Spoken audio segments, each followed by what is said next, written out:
Hello, welcome to the Go Grab That Day podcast. Today, joining me on the podcast is Mr. Smiling Sam Alvey. Sam is a very, very fun character who has currently fights in the UFC at the light heavyweight, and can fight at middleweight and has fought all the way down at welterweight as well. But I highly doubt we will ever see him there again. But for the time being, he is a current middleweight and light heavyweight fighter. As I said, very fun character. Not just outside the cage, but in the cage as well. His fights are always fun, and he's got a fight coming up on the 10th of April against Julian Marquez. Julian Marquez being the guy who kind of jumped to fame because he called out Miley Cyrus after one of his fights for a date. So, two fun characters in that fight. He was due to fight Zach Cummings, I believe, which you will hear on this interview, but that was changed now to Julian Marquez, which in my opinion is an even more fun fight. But yeah, check out his fight on April 10th. Yeah, hopefully you enjoy this interview. I had a lot of fun doing it. I'm a big fan of Sam, have been for a long time, and he is a very fun character, which you'll see in the interview. So yeah, check it out, guys. I hope you like it. Be sure to like, subscribe, and share all that sort of stuff. And check out Sam. Check out his Instagram. Check out his YouTube. All that, and definitely check out his fight on April 10th. Thanks, guys. Enjoy. Hello, sir. Hey, how you doing, sir?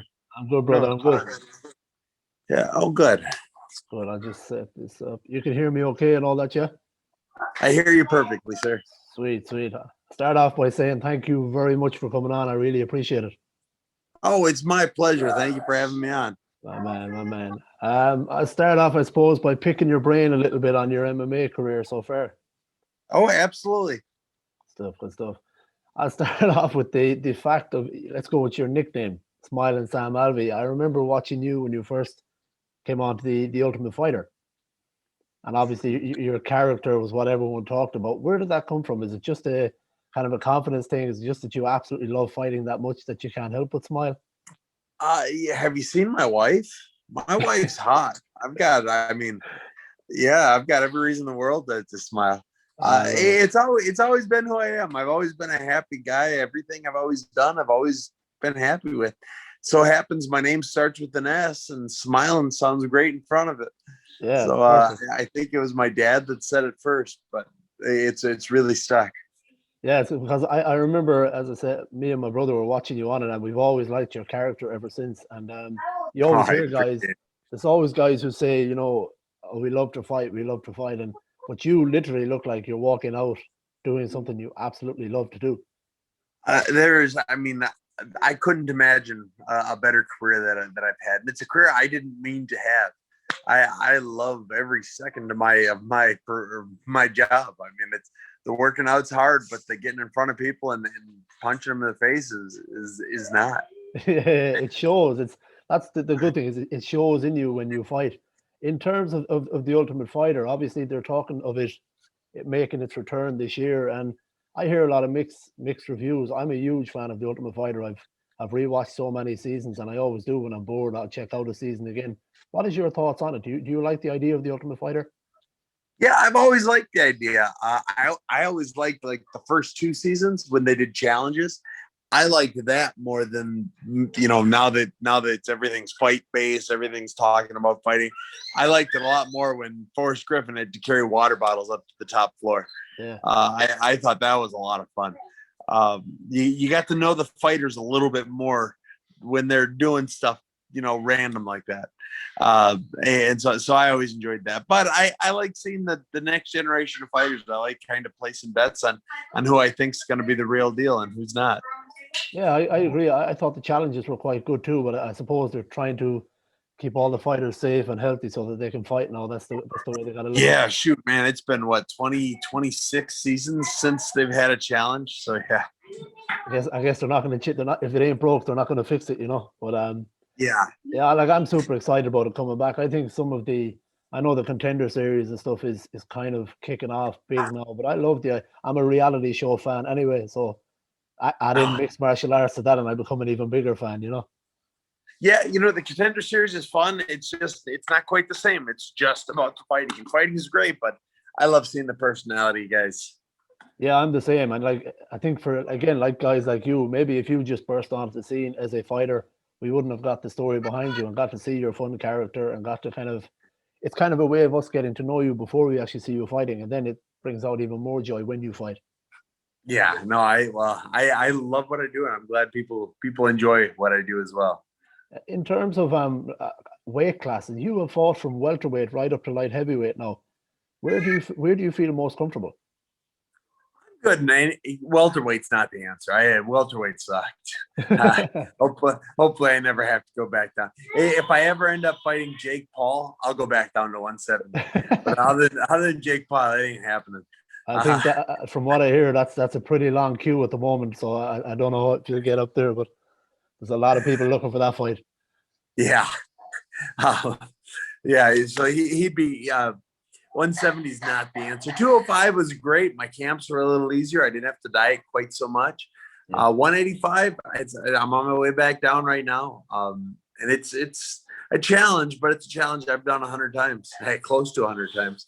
You've got another notch in my belt. You've got Zach Cummings coming up next, isn't it? Yeah, yes, sir. April 10th, I'm fighting Zach Cummings. Yeah, that should be fun. It's good. I'm glad to see these fights all taking over again after kind of stopping and stalling the last couple of years. But you're happy to cut down to middleweight, though. Yes, that's what I wanted to ask you too. I don't know if I'd say I'm happy about cutting weight, but I can't win a decision at 205. The judges are every judge in MMA is terrible. They're all bad at their job. And I assume that, I mean, I won my last two fights. I have to think it's something about the way I look. They don't, it's either they don't like gingers or because I'm the smaller guy. They're saying, all right, well, the big guy must have won. Yeah, listen, I think we could talk about the judging all day. I mean, even again at the card yesterday, it was not great either. There's a lot of odd numbers there that made no sense. Just hot garbage. Fire all of them. I mean, so one, they screwed up the Aljamain Sterling fight. It didn't come into play at the end, but it would have. And then at the end, two judges gave Jan a 10-8 round. It just terrible judging. That there was no 10-8 round, and how two of them screwed it up that badly. Yeah, I don't understand why. Like I like the way they're allowing, guys like Frank Trigg and I think Chris Lieben are now doing some reffing. Why not have ex-fighters stay in the game as judges? They're the best people to do it. It makes no sense why it has to be these guys from boxing or wherever they're getting them from. The street. I'm guessing most of these guys, they just find outside the parking lot, say, "Hey, you want to make $50?" Yeah, honestly, I think a boxing ref would do a better job than whoever they've got, reffing these UFC fights. Maybe I'm being too harsh. Maybe it's not all their fault. Maybe the actual rules of MMA have gotten so, I don't know, convoluted that the judges have their backs up against the wall anyways. I remember, it was 3 years ago, 10-8 rounds didn't happen. And now it's every fight there has to be a 10-8 round. And it just, 10-8 rounds will ruin the sport. Yeah, no, I agree. And I heard I can't remember where I heard this, but the idea of maybe taking the judges out of the arena might be a good idea too. Have them do it. I would like to take the judges out of the arena, put them in a box, away from one another, film the judges. So we know the judges aren't playing on, TikTok or whatever. Film the judges as they watch the fight and have them judge it that way. I like that. Joe Rogan had the idea. He said that why are there only 3 judges? Why not 6, 7, 8 judges? Put a bunch of judges in there. Yeah. And the bad judges don't matter so much. Yeah, and I think it was Joe Rogan that also said the idea, or I've heard fighters say it too, the idea of the judges having to answer for their decisions too, maybe like in a post-fight press conference, something like that. I've always been of the mindset of if a judge is continuously bad or makes it, fire him. Don't have them back in the UFC until they can prove that they know what they're doing in a smaller league. Put them back in LFA or put them back in KSW or put them back in not the UFC until they can prove that they know what they're doing. Yeah, because that happens to a fighter. Why not a judge? It seems to be the same. It should work the same. Mm-hmm. They are affecting careers, not just fights, but they're affecting careers. Yeah. And it's just terrible that they are given so much power that they just neglect. Yeah, no, I totally agree. And even I remember your last fight, which was a pretty close fight, but I honestly thought I leaned towards you. I'm not just saying that because I have you on now, but we thought you would win I that would fight. say I don't even think it was that close. And I don't mean to be unmodest, but I beat him up for 2 rounds and got beat up in the 3rd round. Yeah. I won the fight. And one of the judges gave him a 10-8, even though I outstruck him in every round. I outstruck him by a lot to a little. And they, sorry, I hear my baby crying. I gotta go get him. Oh, you're okay, brother.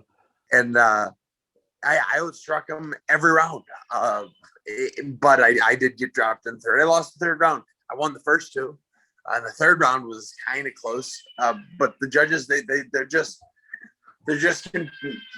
I don't know how to solve the problem exactly, but I know they're not solving it on their own. Yeah. No, I totally agree. It's unfair on guys like you who are working so hard to get these wins, and it's just taken away. Yes, I'm. Hey, buddy. You got your hands full, brother. Oh man, I got to miss him. He just took the world's longest nap too, so he's not going to go to bed until, I don't know, forever tonight. I'd imagine the fight camps are probably a little break for you sometimes. Yeah. Well, in terms of, I suppose, like the frustration of that, I imagine when you work so hard, and obviously you've got your litter of kids, and it's quite hard to leave them when you're going on your fight camps, and then to have a judge do that, score something in the wrong way. I actually love the idea of them having to face their decisions, like I said, with a press conference or something like that, for a judge to come out and say, this is why I made my decision, and answer for it in front of the press. I think that's the best way to do it, because it's not fair. Like in a press conference where you lose a fight, you got to come out and talk about what you think went wrong. So they should do the same. Yeah, I think the problem is you'd ask them, hey, what went wrong? And they'd say, well, I got a call late in the 3rd and I had to take it. It was my ex-wife. She was calling. I took my eyes off the fight for, I don't know, it was only 4 or 5 minutes, but I had to do it. Had to be done. I'm sure it'd just be a bunch of answers like that.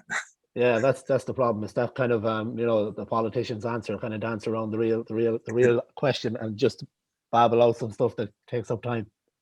But in terms of your career, have you got an end goal in sight or anything like that? I know you fighters hate when someone asks you this question, but I have to ask to see if you have like a timeline.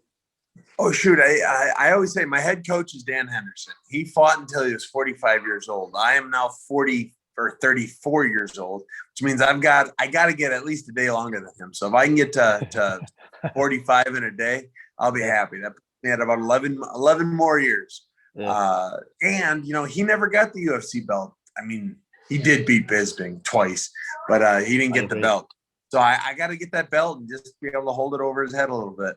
Yeah. And what is it like? I'm sure it's amazing, but what is it like to train under the great Dan Henderson?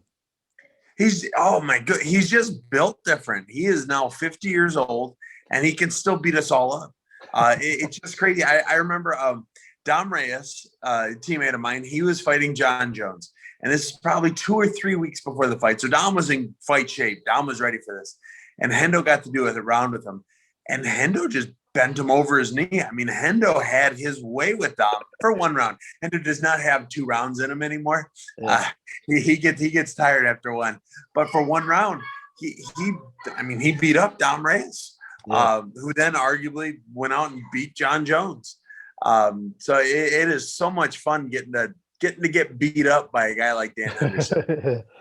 Yeah, he is. I mean, he's one of those just guys of the sport that we'll never forget. And I'd imagine, like I said, it must be so cool to train under him. In terms of your career so far, is there a major highlight that sticks out in your head so far? I feel like I've had so many highlights in both the UFC and out of the UFC. That first win in the UFC was pretty fantastic against Dylan Andrews. My first win in Bellator was pretty amazing as well. When I got my title in the MFC, that was definitely top of my list, for the time as well. So I've had such a long career. I'm over 70 fights. I just feel like I've had so many blessings. I've had so many good times, so many good opponents, so many good memories made. It'd be hard to pick the best. Yeah, and you still have plenty more to come. Like you still are. I mean, 34 is young in the sport now. Let's be honest. There's a lot of guys who push on a lot more than that. And to be fair, you've had your share of wars, but you're not like taking a ton of damage or anything like that. You're still reasonably young in the sport. Not a ton. My last 2 fights, I probably took more damage than the previous, 12. I took some time off. I healed up, and I'm ready for action. Who would you say sticks out in your head as your toughest opponent so far? I mean, I have like kind of a list of some of the guys you fought. You fought some tough guys. Yeah, I'm going to put Nate Marquardt at the top of the list. I think he was my toughest fight. He was my coach on The Ultimate Fighter. So going into the fight, there's that little extra of pressure on us. Like, oh, this is going to be fun. Yeah. And he went out there and he hit me so hard. He hit me harder than anyone but Dan Henderson. I was able to overcome it, and I got the win. I was so excited to be able to share the octagon with such a good guy like that. Yeah, and you got to share with you fought Rashad Evans, Nogueira. I mean, there is some pretty amazing names, which is great to be able to share the octagon with, I'd imagine. Oh, Rashad I've always been a fan of his. Nogueira, fan of his. I'm so easy to fight the guys you're fans of in the sport. I was supposed to fight Shogun, then I broke my hand and couldn't. But I was supposed to, and I would. There's so many guys out there that I've had the opportunity to fight that don't fight anymore, or just it'll never work out where I get to fight them again. And yeah. I've loved it. Yeah, it's good. You can see the passion when you talk about it. How about as you go forward? Is there names you have that you would love to fight in terms of, just before you finish your career, some name that sticks out? Maybe you'd like to get a shot at.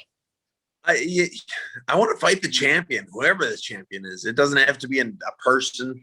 I would love to fight a champion for a championship fight. I have fought a lot of 5-round fights in my day, just not recently. And I would like to. I want to get back in that title contention. I know I'm a long ways off right now. I'm coming off a skid, but the way I train, the people I beat up in practice, I know I'm good enough to be the champ. I gotta put a streak together. Yeah, that's all it takes. And I suppose the way the divisions are now is, I think the UFC is probably at its most exciting that I can remember anyway, in terms of all the divisions having quite a lot of top fighters in there. There's no really boring division anymore, I don't think. And I suppose it's quite nice that you can float in between the two. I know you don't like that weight cut, but at least you can kind of jump between the two. Yeah, I'd be happy. If they need me at heavyweight, I'd be willing to. Anyone but Nagano. I'd be happy to go up there too. But I'm perfectly fine floating, and if there's a good fight for me at any weight class, I'll be there. Yeah, well, that's good to hear, because I mean, if you look at Jan Blachowicz, I mean, he was on a skid at one point. People were kind of like, this guy, he's due to be cut. All of a sudden, he's your new champion who beats probably one of the best guys in the UFC yesterday. So it's pretty cool to see. Yeah. And he did it pretty dominantly too. I had him up 4-1 going into the decision, and he was a pretty big underdog too. So I wish I would have put more money on him. Well, I had my money the other way, so it didn't work out for me either. Just as an Izzy fan, I'm a fan of both guys, to be honest. But I don't know. I just that movement that Izzy has, but it's different when you're stepping up against these, as you can speak for. You've done that step up from middleweight. It's different power that Jan has, and it's just, I'd imagine it feels different. I was picking Izzy until the weigh-ins. When I saw Izzy weighed in at 200 pounds, I switched. He did something wrong with his camp. He was not in fight shape if he was going to weigh in at 200 pounds. And you saw it during the fight. There's probably a 30-pound difference between the two of it. And you saw how easy Jan was able to take him down and stay on him. If all things are equal, size matters. Yeah, like I found it a little strange. I knew he was going to weigh in lighter, but I thought he was going to still hit the weight limit. But then when you saw him at 200, and I've had the pleasure of training with his coach Eugene Bierman and stuff like that. He's a genius. He's a great. But obviously they had a plan behind that, and it just didn't work out. But it was quite strange to be that low in weight. But I'm guessing there was some sort of a plan behind it surprised me. One, I thought he was bigger than that. At 85, I thought he was bigger than that. When I fight 85, I hit 85 the next day. I'm probably 213, 214. I'll put on a lot of weight overnight. Izzy, if he's weighing at 200 pounds, he's not putting on any weight overnight. I mean, he's going 185 back to 200. That's not that much. But yeah, so when fighting a guy at 205, you weigh in at 200, you're not putting any weight on. He was probably 195 in the act. Yeah, it's funny because that's what I found strange too. You always hear of guys that their walk around weight is so much heavier.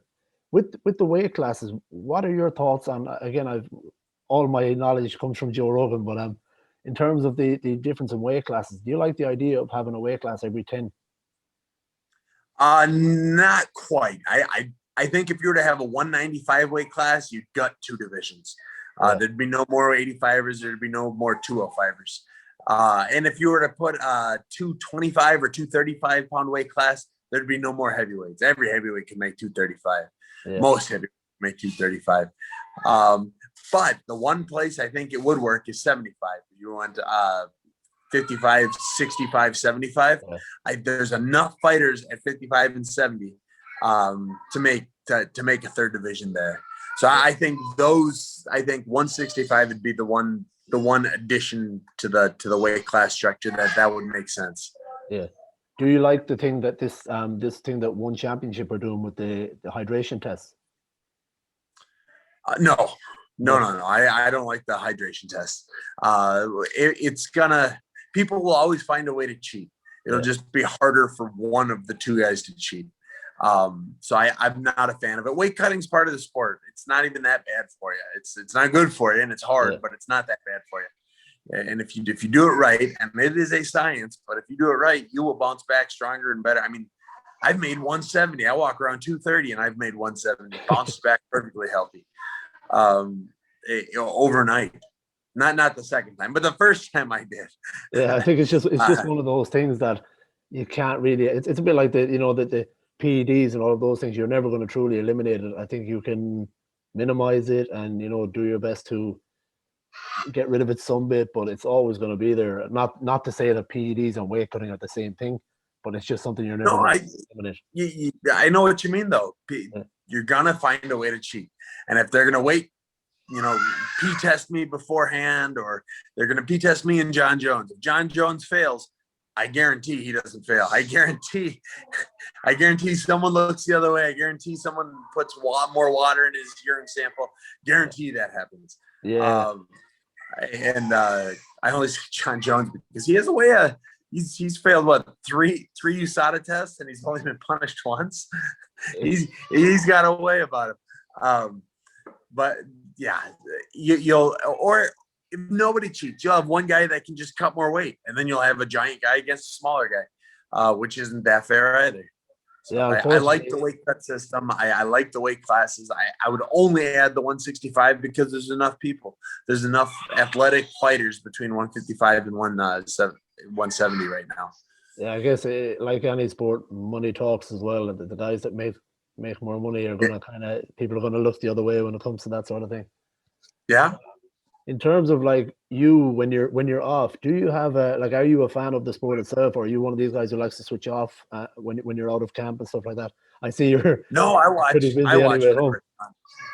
No, yeah, I watch whenever it's on. I love the sport. I may not watch every undercard, but honestly, I might if it's on. It's like a baseball game. You just put the baseball game on. You kind of watch as you're watching and do other things until the play or the fight you really want to see is on.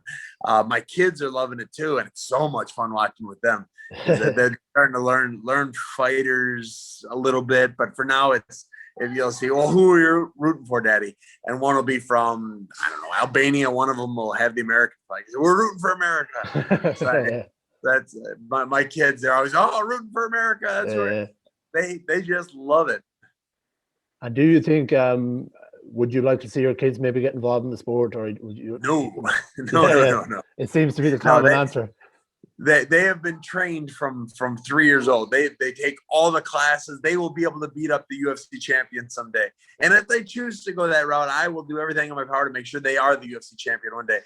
But I'm also going to try and make sure they're real good at baseball or football or soccer or golf or something first. Yeah, you do it so they don't have to. Yes.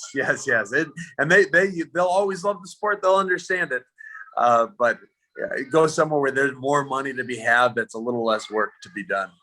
Yeah, that's it. And you're paving the way for them to have a good life. That maybe that's the. I like to talk to fighters about their kids and stuff like that because it's nice to hear them paving the way so their kids can have a better life than what they had when they were younger, and that's what it's all about, really.